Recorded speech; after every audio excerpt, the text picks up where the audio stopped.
Alrighty, Steeler Nation. G'day, guys. Welcome back to Steeler Nation Australia. Well, that was a weird one, guys. That was a crazy one yet again. The Steelers fall to the Jets 24-20. This was the first time, I think, in about, for me, 15 to 10 years that maybe I have not seen the game live. I came home from my mate's house. We were watching the NRL Grand Final. We had a few drinks, a few sherbets, like I said, and I decided to sleep in and not watch the game. I was like, there is no way I'm getting up, and there is no way that I can even stream. And I also wasn't too excited to watch the game, to be honest. I was kind of sick of watching the play of Trubisky. And before I get into today's theme, which is talking about Kenny Pickett, I just want to say my condolences and my thoughts and prayers to the fan that passed away in Heinz Field. As I read an article here, right? Fan dies at Steelers Stadium after falling down escalator. Authorities investigating after the Jets game. So apparently it was a male victim who fell off the escalator and was rushed to hospital, and then apparently has died. So thoughts and prayers to that person and their families and everyone involved, and for the people who saw the incident. I probably couldn't think of anything worse to happen in a ballpark like that. As a fan, I've been to Heinz Field in Pittsburgh, and you want to go there to have beers, have food, interact with the community, watch your team play. That's the last thing you expect, is for something that bad and a tragedy to occur.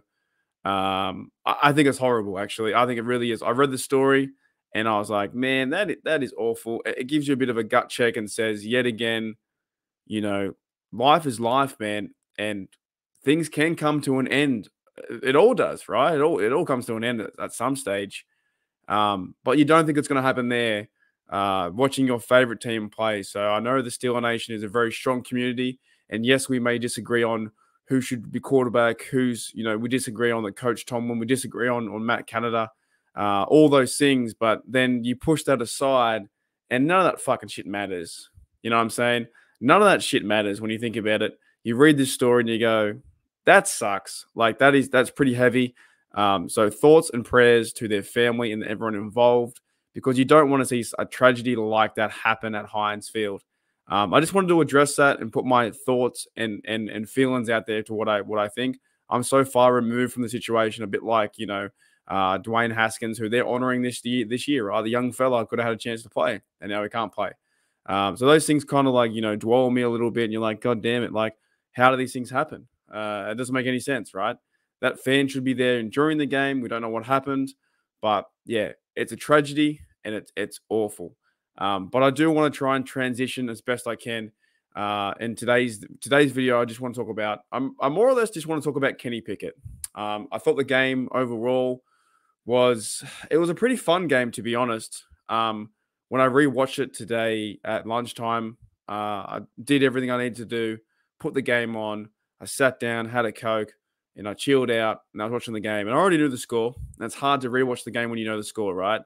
But I knew everything was happening, and I quite enjoyed it. I thought the Jets played pretty well, to be honest. I thought the Jets and Zach Wilson played pretty well. They ran the ball effectively up the middle. They were targeting their tight ends pretty good too in the middle of the field. I thought the middle field was non-existent play for our middle linebackers. I thought sometimes they over-pursued angles, and they gave them the best chance to win. They came away with a win with 24-20. Now, in the first half, big shout out to Chris Boswell, who knocked a 59-yarder, and now he's yet again breaks his own record and has the record in Heinz Field for 59 yards.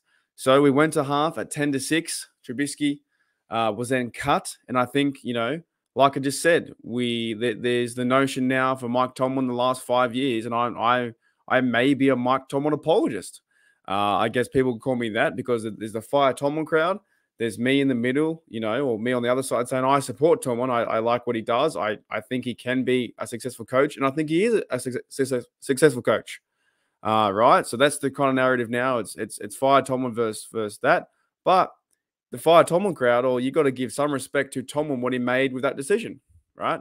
Trubisky was playing awful as usual. Well, he wasn't playing that bad, actually. He was playing better than he has been in the last 3 games, but it still wasn't enough to put points on the board. So what did Tomlin do? He benched Trubisky. He went against his ego or his stubbornness and said, you know what? We're going to go with the younger guy and we're going to light a spark. And a spark they did. They definitely lit a spark in this game. Kenny Pickett came out there. Of course, he threw that first interception to Claypool. But to me, that's 95% on Claypool. There's another bloke I'm kind of done with. You go back to my previous work. You don't have to, but my previous work on this channel, I've called out Claypool numerous times. Numerous times, this fella to me, he hasn't got it. He hasn't got the X factor to be a receiver. He's more diva than anything else. He jumps up to get that football. He's 6'4", and when he's in the air, he has zero body control, and he calls himself Mapletron, the alter ego to Megatron. He's nothing like Calvin Johnson, Megatron, who was a fantastic receiver who could high point the ball, use his physicality to go up there and grab it. He's nothing like that. Claypool gave away this interception. That is not on KP8, in my opinion. It's not on KP8. It is on Claypool going up there to high point it, to beat his man, the safety. You should have had better body control in that situation. He did not. He did not have that. I've been on record a few times saying that I'm not a big fan of Claypool. I'm really not. I think he's a guy that is maybe receiver 3, 4, possibly 5. I just don't see it. They run him with the reverse all the time, and it doesn't work out. He doesn't catch with his hands out in front of him. He tries to catch it with his body most times. It never seems to work. The quarterbacks have much better play over him. I think he lacks effort. I think he lacks talent. I just don't see anything. I think Big Ben gave him the best chance to win. But enough of me ranting about Claypool because I could do that forever. Right? I thought Kenny Pickett in this game played pretty well. Now, some people are saying out there already, and this is the whole internet, the Facebook, the Twitter, all these dudes, right, that Kenny Pickett was terrible. And why would you rush him in? And the O-line's going to get him killed. He had command of this offense. If you go back and watch the game, and even your first notion of watching the game, he had command of the offense. He took the offense down the field to score points. He linked up, I believe, with Muth a few times. One of them he rolled out, which I'm not a big fan of the rollout plays, but it worked. He rolled out, connected for a first down. Tick, tick, tick, tick, moved the ball. He also found Muth, which almost was a touchdown, for a lovely pass down the middle of the field, and he got rocked by a Jet, and he stood back up. He smiled at his defender and said, let's go to work. He ran in 2 TDs, right? 2 touchdowns. One was a QB sneak, and one was like a shotgun play, run to the right, fake to Muth or fake to Gentry, and then run in for a touchdown. I thought he played fantastic. Now, can he improve? 100%. He did throw a football to Muth on the sidelines with the lead with 3 minutes to go, and you shan't be doing that. You shan't be throwing the football around and costing the game. And he threw the football over there. It was tipped up, picked off, and the rest is history. The Jets ran down the field, and the defense couldn't stop. But here's the question now too. And I want to hear you guys' thoughts. Because to me, who are you going to go at quarterback 1? To me, you have to go with Kenny.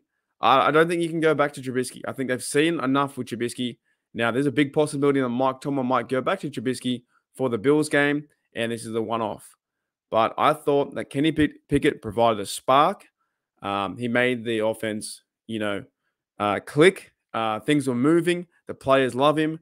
They're starting to build that connection. George Pickens, Pickett to Pickens is a real thing as well.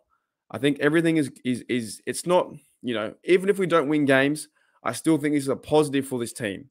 Is to give the young guy, the number 1 draft pick, 20th overall, Kenny Pickett, reps and let it be his team. He played in Pittsburgh for 5 years. Let it be Kenny's team and then see what can happen, right?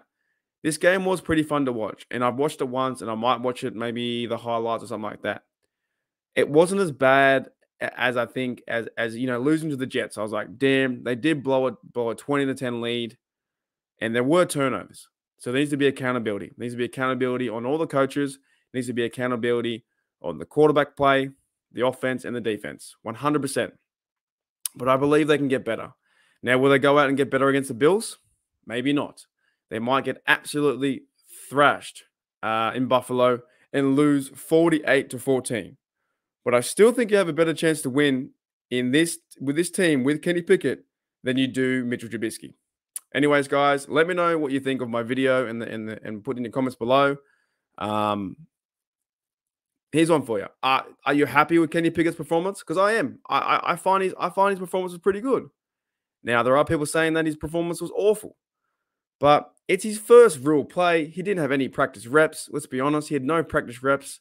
They were gearing up to playing Trubisky the whole time. Coach Tomlin said, you know what, Trubisky, you're not playing the best. We'll put the young guy in, and we're going to see what happens. And what happened was the Steelers went out to a 10-point lead, 20-10, and the Jets came back. Shout out to the Jets. They played really well near the end, and I guess the rest is history. But we have a long week to discuss all these things.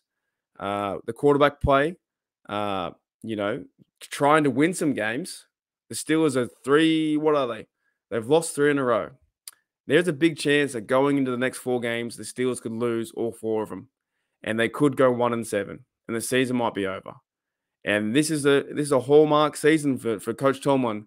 There's a lot of pressure on him now. Never had a losing season. And I'm on his side. But there's a lot of pressure on Coach Tomlin for this squad. Anyways, guys, I'll see you later. Thank you for checking out Steeler Nation Australia. And as always, here we go, Steelers. Here we go.